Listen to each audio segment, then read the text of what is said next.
கர்த்தருடைய பரிசுத்த நாமம் மகிமைப்படுவதாக. இந்த நாளிலும் ஆண்டவர் கொடுத்த வசனம் மத்தேயு சுவிசேஷம் 6வது அதிகாரம் 31ஆம் வசனம். மத்தேயு சுவிசேஷம் 6ஆம் அதிகாரம் 31ஆம் வசனம். ஆகையால் என்னத்தை உண்போம், என்னத்தை குடிப்போம், என்னத்தை உடுப்போம் என்று கவலைப்படாதிருங்கள் என்று இயேசு சொல்கிறார். அல்லேலூயா. ஆகையால் என்னத்தை உண்போம், என்னத்தை குடிப்போம், என்னத்தை உடுப்போம் என்று கவலைப்படாதிருங்கள். அதுக்கு அடுத்த வருஷத்தில் இவைகளெல்லாம் அஞ்ஞானிகள் ஞாடி தேடுகிறார்கள், இவைகளெல்லாம் உங்களுக்கு வேண்டியவைகள் என்று உங்கள் பரமபிதா அறிந்திருக்கிறார். முதலாவது தேவனுடைய ராஜ்யத்தையும் அவருடைய நீதியும் தேடுங்கள், பொழுது இவைகளெல்லாம் உங்களுக்கு கூட கொடுக்கப்படும். அல்லேலூயா. இன்றைக்கு அநேக தேவனுடைய பிள்ளைகள் அவர்கள் கவலைப்படுகிற காரியம் எதற்காக என்று பார்க்கும் பொழுது, சாப்பாடை என்ன செய்வோம், உடுக்க என்ன செய்வோம், அல்லது ஏதாவது ஒரு தேவையை நினைத்தவர்கள் கலங்கி கொண்டிருக்கிறதை பார்க்கிறோம். ஆனால் ஆண்டவர் சொல்லுகிறார், இப்படிப்பட்ட உலகத்தின் தேவைகளுக்காக நீங்கள் கவலைப்படாதீர்கள். காரணம், அது உங்களுக்கு தேவை என்று பரமபிதா அறிந்திருக்கிறார். ஆனால் நீங்கள் செய்ய வேண்டியது என்ன? முதலாவது தேவனுடைய ராஜ்யத்தை, அவருடைய மகிமையை, அவருடைய பிரசனத்தை, அவருடைய வார்த்தையை நாம் தேடும் பொழுது இவைகள் எல்லாம் உங்களுக்கு கூட கொடுக்கப்படும் என்று சொன்னார். அல்லேலூயா. மார்த்தாளை பார்த்து ஆண்டவர் என்ன சொல்லுகிறார்? மார்த்தாளே, மார்த்தாளே, நீ அநேக காரியங்களை குறித்து என்ன செய்கிறாய்? கவலைப்பட்டு கலங்குகிறாய். தேவையானது ஒன்றே. மரியாள் தன்னை விட்டு எடுபடாத நல்ல பங்கை தெரிந்து கொண்டார். லூக்கா 10ஆம் அதிகாரத்தில் இதை வாசிக்கிறோம். ஆகவே இன்றைக்கும் அநேக மார்த்தாளை போல இந்த உலகத்தின் காரியங்களுக்காகவே கவலைப்பட்டு கொண்டிருக்கிறதை பார்க்கிறோம். ஆனால் வேதம் சொல்கிறது, அவர் ஆமென் உங்களுக்கு இன்னது தேவை என்று அறிந்திருக்கிறார். அவர் உங்களை விசாரிக்கிறவரான அப்படினால் உங்களுக்கு கவலைகள் எல்லாம் அவர் மேல் வைத்து விடுங்கள். அல்லேலூயா.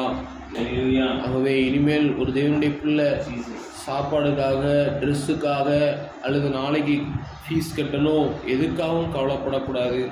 கர்த்தர் நம்ம நிச்சயமாக நடத்த உண்மையுள்ளவர். நித்தமும் உன்னை நடத்தி மகாவறட்சியான காலங்களில் ஆத்மாவை திருப்தியாக்கி எலும்புகளை நிலமுள்ளதாக்குவார் என்று வேதம் சொல்கிறது. ஆகவே நித்தமும் நம்ம ஆண்டவரை தேடும்போது, முதலாவது தேவனுடைய ராஜ்யத்தை தேடும்போது, அவருடைய நீதியை தேடும்போது எல்லாம் கூட கொடுக்கப்படும் சொல்கிறார். அப்போ முதலாவது தேவனுடைய ராஜ்யத்தை தேடுறவங்க நம்ம இருக்கணும். எல்லாம் எனக்கு நேரம் இருந்தால் நான் ஆண்டரை தேடுறேன்னு சொல்கிறதுக்கு பேர் முதலாவது கிடையாது. ஆண்டவர் சொல்கிறாரு, என்னை கனம் பண்ணுவதிலே நான் என்ன செய்கிறேன்? கனம் பண்ணுகிறேன். அதிகாலையிலே என்னை தேடுகிற என்னை கண்டடைவார்கள். ஐஸ்வர்யமும் கனமும் நீதியும் நிலையான பொருளும் என்னிடத்துல உண்டு அப்படின்னு ஆண்டவர் நீதிமொழிகள் 8ஆம் அதிகாரத்தில் சொல்கிறாரு. யார் முதலாவது தேவனுடைய ராஜ்யத்தையும் அவருடைய நீதியும் தேடி அவரை கனப்படுத்துகிறாங்களோ அவங்கள ஆண்டவர் ஒருபோதும் என்ன செய்ய மாட்டார்னா வெட்கப்பட விடவே மாட்டார். அல்லேலூயா. எலியா தீர்க்கதரிசியை குறித்து நம்ம வேதத்தில் பார்க்கிறோம். 1 ராஜாக்கள் 17ஆம் அதிகாரத்தில் ஆண்டவர் அவனை பார்த்து சொல்கிறாரு. 17ஆம் அதிகாரம் 5ஆம் வருஷத்தில், யோர்தானுக்கு நேராக இருக்கிற கேரி தண்டையிலே போய் தங்கியிருன்னு சொல்கிறார். அப்படி அந்த கேரி ஆற்றண்டையில் போயிருந்த போதும் கூட ஆண்டவர் அவனுக்காக போஷிக்க காகங்களுக்கு என்ன செய்தார்? கட்டளையிட்டார். விடியற் காலத்தில் அப்பமும் இறைச்சியும், சாயங்காலத்தில் அப்பமும் இறைச்சியும் கொண்டு வந்தது. தாகத்திற்கு அந்த ஆற்றின் தண்ணீரையும் என்ன செய்தான்? குடித்தார். இப்போ எவ்வளவோ மக்கள் இருக்கிறாங்க, எவ்வளவோ ஜனங்கள் இருக்கிறாங்க. இப்படி இருக்கிற இடத்துல நம்ம பயந்துட்டு இருக்கிறோம். ஆனால் ஆண்டவர் சொல்கிறாரு, எலியாவை பார்த்து ஒருத்தரும் இல்லாத ஒரு இடத்துக்கு போக சொன்னார்.